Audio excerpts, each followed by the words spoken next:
दोस्तों इनसाइड भी मौजूद फकर में खुश आमदीद। आपने गोरकन वाला लतीफा तो यकीनी तौर पर सुन रखा होगा, जिसके बारे में मशहूर था कि वो मुर्दों के कफन भी चोरी कर लिया करता था। और फिर लोग जो है यकीनी तौर पर इसके ऊपर बहुत ज्यादा एतराज करते थे कि यार के हो जाए गोरकन है, साढ़े मुर्दे भी आराम नाल नहीं सौ सकते। फिर पता चला कि जनाब एक दिन के ये गोरकन जो है वो अल्लाह को प्यारा हो गया, इंतकाल हो गया उसका। और फिर लोगों ने अंदर ही अंदर इस बात पर जरा खुशी का इजहार किया कि चलो यार अब तो मुर्दों की जो कफन चोरी की वारदातें हैं ये तो कम से कम रुक जाएंगी। और उसके बाद फिर उस गोरकन का जो साहबजादा था वो मसनद नशीन हो गया, यानी उसने गोरखन को रिप्लेस कर दिया। और फिर उसके बाद जनाब वो वहां पर अन्नी मची है कि लोगों को पुराना यानी उसका बाप याद आना शुरू हो गया। यार पहले वाला गोरखन चंगा सी, क्योंकि वो कम से कम कफन ही चुराया करता था, वो मैयतों की बेहुरमती नहीं किया करता था। और मुझे ऐसे लग रहा है जैसे पाकिस्तान के अंदर भी वो वक्त आ गया है जहां पर लोग अब पिछले गोरकन को याद कर रहे हैं, क्योंकि इन वाले गोरकनों ने तो बेहुरमती की यानी लोगों के अर्क निचोड़ने की वो लेवल सेट कर दिए हैं जो अनमैचेबल है। और मुझे ऐसे लगता है जैसे ये हालात जिस तरीके से खराब होते चले जा रहे हैं उसका फाइनल आउटकम यकीनी तौर पर पाकिस्तान तरीके इंसाफ के नाकाबिले शिकस्त होने की सूरत में सामने आएगा। तीन मिसालें आपकी खिदमत में रखता हूं जो इस बात को बहुत ही ज्यादा बेहतर अंदाज से इस्टेब्लिश कर देंगे। आज से तकरीबन एक साल पहले कन्वेंशन सेंटर इस्लामाबाद, ये वो टाइम था जब तकरीबन पहली मर्तबा ही एक पब्लिक अपीयरेंस हुई थी। और ये पब्लिक अपीयरेंस हुई थी पाकिस्तान के chief of army staff general Asim Munir साहब की। और इस कन्वेंशन सेंटर में होने वाली तकरीब जो खास तौर पर मुनक्कद की गई थी और ज़रई शोबे से वाबस्ता अफराद को खुसूसी तौर पर इस्लामाबाद लाया गया था और उनके साथ जो डिस्कशंस थी वो होना थी, क्योंकि उस मौके पर गवर्नमेंट की तरफ से इस बात का ऐलान किया गया था कि पाकिस्तान के अंदर एक एग्रीकल्चर जो है वो रेवोल्यूशन आ रहा है और यहां पर कॉर्पोरेट फार्मिंग को और ज्यादा तरवीज दी जाएगी। और इस मामले में सऊदी अरब पाकिस्तान के अंदर एक हैवी इन्वेस्टमेंट करने जा रहा है। और इस तकरीब से खिताब करते हुए chief of army staff general Asim Munir साहब ने इस बात का ऐलान किया था कि सिर्फ एक साल चाहिए, एक साल के अंदर पाकिस्तान की मईशत के अंदर इतने अरबों डॉलर्स आकर पंप हो जाएंगे कि हमें फिर किसी और की तरफ देखने की जरूरत नहीं पड़ेगी। सिर्फ एक साल के लिए हमें जो है वो चीजों को बर्दाश्त करना है और उसके बाद इकोनॉमी के ट्रैक पर आने के बाद लोगों को रिलीफ देने का अमल शुरू हो जाएगा। और आज से तकरीबन एक साल पहले यानी मेरा ख्याल है कि शायद 9 जुलाई को ये जो तकरीब थी इस्लामाबाद के कन्वेंशन सेंटर में मुनक्कद हुई थी।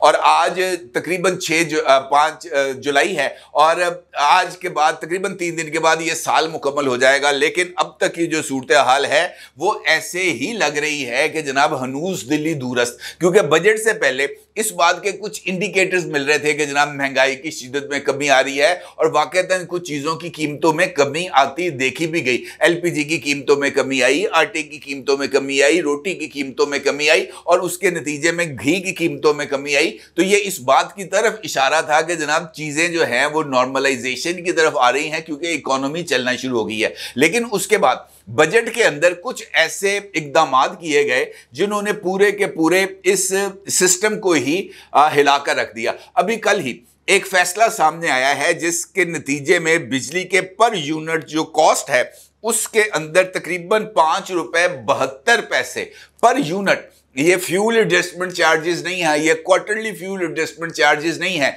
ये बिजली के टैरिफ के अंदर इजाफा है। टैरिफ के अंदर इजाफे का मतलब यह है कि अब हर एक यूनिट के अंदर 5 रुपए 72 पैसे का इजाफा हो जाएगा और हमारा जो बेसिक यूनिट है बिजली का वो 29 रुपए 78 पैसे से बढ़कर 35 रुपए 50 पैसे हो जाएगा। और ये काम यहां पर रुकेगा नहीं, क्योंकि इसके ऊपर जो फ्यूल एडजस्टमेंट चार्जेस, फिर दीगर टैक्सेस और उसके बाद जीएसटी टोटल बिल के ऊपर जब कॉस्ट करेगा तो वो यकीनी तौर पर एक ऐसा बोझ पाकिस्तान के अवाम के ऊपर उतरेगा जिसको संभालना बहुत ही ज्यादा मुश्किल हो जाएगा। और ये वही टाइम है जहां पर इमरान खान साहब के लिए इन तमाम चीजों को जो है ना वो काबू में लेकर आकर एस्टैब्लिशमेंट के ऊपर दबाव बढ़ाना उनके लिए बहुत ज्यादा आसान हो जाएगा। अब आप सिर्फ तवज्जो करें इस बात के ऊपर कि गवर्नमेंट की तरफ से पाकिस्तान के अवाम का अर्क निचोड़ने की तमाम तर कोशिशें कर दी गई। और इस खबर के बाद, ये कल की खबर है,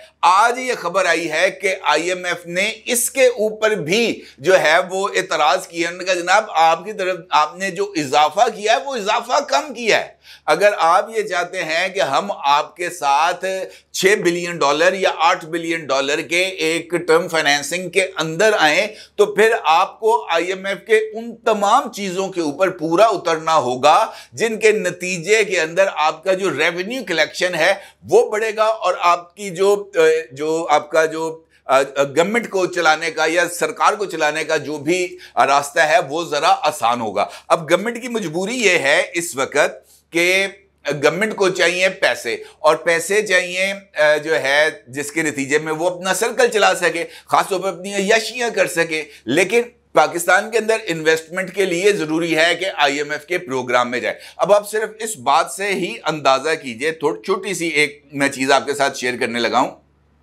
कि पाकिस्तान इस वक्त तकरीबन $6 बिलियन जो पाकिस्तान के करेंसी के एतबार से तकरीबन कोई 1700 अरब रुपए के करीब बनते हैं। ये 1700 अरब रुपए के लिए 1800 अरब रुपए, $6 बिलियन, ये 1800 अरब रुपए के लिए पूरी की पूरी पाकिस्तान की मईशत का अर्क निकाल दिया गया है। लेकिन इसके ऊपर भी अभी तक जो चीजें हैं वो कंट्रोल में नहीं आ रही। अब अगर कुछ चीजें मैं आपके सामने रखता हूं कि ये जो बजट है इसके अंदर अवाम से कुर्बानी मांगी गई है, जबकि हुकूमती इखराजात के अंदर गवर्नमेंट की तरफ से जो बजट पेश किया गया है उसमें 24% का इजाफा हुआ है। 24% का। ईवान सदर के बजट में 1 अरब 11 करोड़ रुपए का इजाफा किया गया है। वजीर आजम हाउस के बजट में 31 करोड़ 32 लाख रुपए का इजाफा किया गया है। और उसके साथ साथ कुछ ऐसे महकमे हैं जो गवर्नमेंट के लिए 1 रुपए का एक आने का काम नहीं कर रहे। हर हुकूमत आती है इस बात का ऐलान करती है कि जनाब हम सिख यूनिट्स को जो है वो डिस्पोज ऑफ कर देंगे, लेकिन ये सिख यूनिट्स हमारे ऊपर बोझ के तौर पर ना सिर्फ लागू होते हैं बल्कि अब तक इन जो सिख जो ये यूनिट्स हैं इसके ऊपर सरकार की तरफ से तकरीबन 840 अरब रुपए के एक्सपेंस किए जाएंगे सिर्फ इस एक फाइनेंशियल ईयर में। अब आप अंदाजा लगाएं कि ये 840 अरब रुपए वो पैसे जो हमने आईएमएफ से लेने हैं तकरीबन उसका निस्फ बनता है। ये जो मैंने अभी आपको चीजें बताई हैं इसका मतलब यह है कि $6 बिलियन से हम $3 बिलियन पर आ जाएंगे, लेकिन इसके बावजूद भी हमें मजीद और भी करने की जरूरत है। वफाक में इस वक्त तकरीबन 17 वजारतें हैं और उनसे मुंसलिक और इदारे और डिवीजन्स ऐसी हैं जो अब वफाक से सूबों को जो ट्रांजिशन हुई है पावर्स की उसके बाद ये वजारतें, डिवीजन्स और उनसे मुंसलिक इदारे बिल्कुल किसी जोगे नहीं रह गए।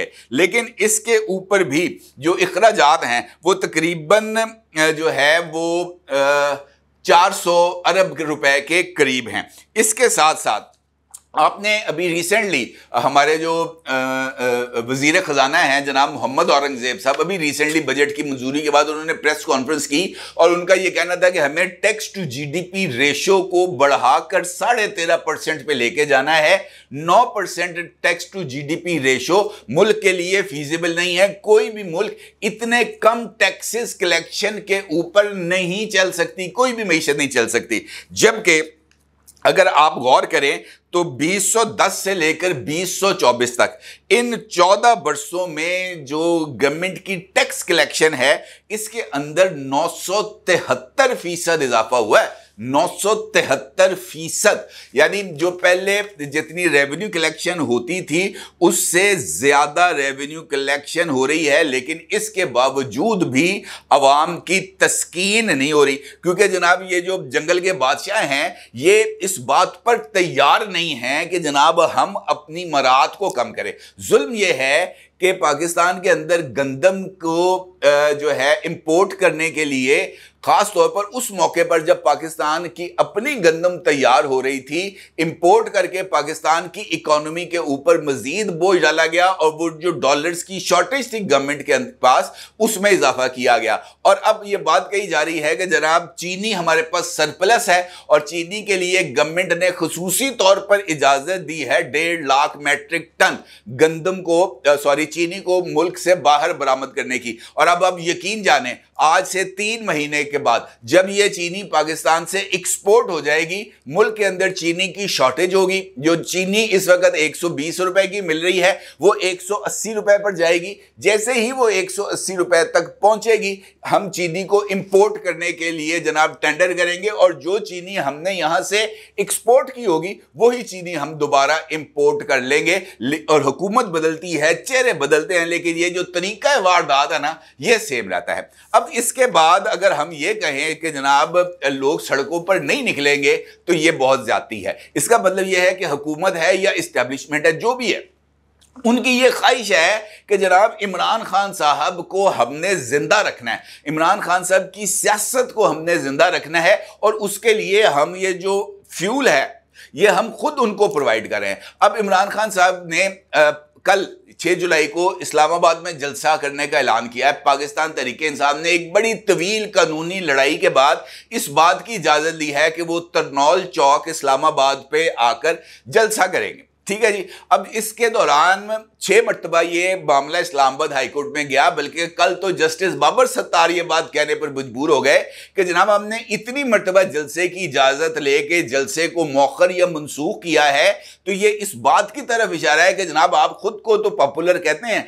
लेकिन आप जो है ना स्ट्रीट पावर दिखाने की कैपेसिटी नहीं है आप में, और आप सिर्फ ये जलसा करने के मामलात को हुकूमत और इदारों के ऊपर दबाव के टैक्टिक्स के तौर पर इस्तेमाल करना चाहते हैं। और फिर यह खबर आई कि पाकिस्तान तहरीक इंसाफ के कुछ लीडर्स ने यह मशवरा दिया है अपनी लीडरशिप को कि जनाब अभी ना करें, अभी आपको जलसे करने की जरूरत नहीं है, ये महीना गुजारें, यानी ये मुहर्रम का महीना गुजारें, उसके बाद आप जलसे कीजिएगा। वजह क्या है? वजह यह है कि ये जो बिजली के बिलों के अंदर इजाफा किया गया है, जिसका इतलाक 1 जुलाई से किया गया है, तो इसका जो बिल है, ये जो जुलाई का बिल आएगा अगस्त के अंदर, तो जनाब लोगों की तो निकलनी है चीखें। वैसे भी जब ये 1 यूनिट 200 यूनिट से जैसे ही आप 201 यूनिट पर आते हैं तो लोगों का जो बिल 4000 या 5000 रुपये बनना होता है वो डायरेक्ट 11-12 हजार पे चला जाता है। तो जब इसके अंदर मजीद इजाफा होगा, अब 100 यूनिट के पीछे या 200 यूनिट के पीछे जब मजीद 5 रुपये 72 पैसे का इजाफा होगा, फिर उसके बाद टैक्स लगेंगे, तो ये आपको जो पर यूनिट बिजली की कॉस्ट है ये पड़ेगी 60 रुपये। जब 60 रुपये का यूनिट आप इस्तेमाल करेंगे तो आप अंदाजा लगाएं ना कि चीखें किस लेवल तक जाएंगी। चीखें उस लेवल तक जाएंगी कि जनाब को आपकी बात सुनने के लिए तैयार नहीं होगा, और उसके बाद जनाब लोग तो बाहर निकलने के लिए तैयार होंगे ना, क्योंकि वो नहीं आता लावा, ये लावा जनाब निकलने के लिए तैयार होगा। लिहाजा उस मौके पर जब लोगों एक जानिब गर्मी से निढाल होंगे, दूसरी जानिब जनाब बिल उनकी मत मार रहे होंगे, तीसरी जानिब इमरान खान ये अपना बयानिया लेकर एक मरतबा फिर मैदान अमल में कूदेंगे कि जनाब देखें, हम नहीं कहते थे कि जनाब ये लोग मईशत नहीं संभाल सकते, ये लोग मुल्क नहीं संभाल सकते, और सब कहेंगे जनाब बिल्कुल ऐसा ही है, पुराना गोर का नहीं चंगा सी, नवा दे कम अज कम वो तो कफन ही चुराता था ना, ये तो बेहुरमती भी कर रहे हैं, तो कहेंगे जनाब पुराने गोरकन को लेके आए। और यही वो स्ट्रेटेजी है जिस पर इमरान खान साहब अमल दरामद कर रहे हैं, और इस स्ट्रेटेजी के यकीनी तौर पर उनको मुस्तकबिल के अंदर ना सिर्फ फवायद हासिल होने जा रहे हैं, बल्कि इमरान खान साहब, मुझे लग ऐसे रहा है कि पाकिस्तान का पूरा सिस्टम इमरान खान साहब को धूमधाम के साथ नाकाबिले शिकस्त करैक्टर के तौर पर पाकिस्तान की सियासत में उतारना चाह रहे हैं, और पाकिस्तान की मौजूदा अशराफिया, चाहे वो इस्टेब्लिशमेंट है या वो गवर्नमेंट है, इमरान खान साहब को हाथ बांध के हुकूमत उनके हवाले करेंगे ताहयात। क्योंकि एक मरतबा अब अगर इमरान खान साहब आ गए इक्तदार में, तो आप यकीन जाने कि इमरान खान साहब अनचैलेंजेबल होंगे उस वक्त तक जब तक वो हुकूमत में रहेंगे, क्योंकि उनका कल्ट इतना मजबूत हो गया है। लिहाजा मेरा ये मानना है कि अब वो टाइम आ गया है जहां पर रियासत और पाकिस्तान की अशराफिया दोनों ने इस बात का फैसला करना है कि पाकिस्तान की अवाम जितनी कुर्बानी दे चुके हैं वो उससे ज्यादा कुर्बानी अब वो नहीं दे सकते। कुर्बानी अब आपने के डीएचएस ने देनी है, कुर्बानियां अब आपकी लेक सिटीज ने देनी है, कुर्बानियां अब आपकी बैरियर टाउन्स ने देनी है, कुर्बानियां अब जनाब उन तमाम लोगों ने देनी है जो दो दो कनाल के लग्जरी घरों में रह रहे हैं, जो फॉर्च्यूनर्स और V8 और पता नहीं अगली अगली कौन कौन सी गाड़ियों में घूम रहे हैं। कुर्बानी का टाइम अब उनका आ गया है। अगर आपने कुर्बानी अज खुद नहीं देंगे तो फिर जनाब ये जो लोग इस वक्त बिल्कुल आखिरी दमों पर आ चुके हैं, फिर वो करेंगे कुर्बानी। और फिर वो कुर्बानी कैसी होगी ये तो सोच कर ही, इसका तसव्वुर करते ही रोंगटे खड़े हो जाते हैं। अगर आप एक लम्हे के लिए गौर करें तो अपने जरूर इज़हार कीजिएगा। आपको बहुत शुक्रिया। अल्लाह हाफ़िज़।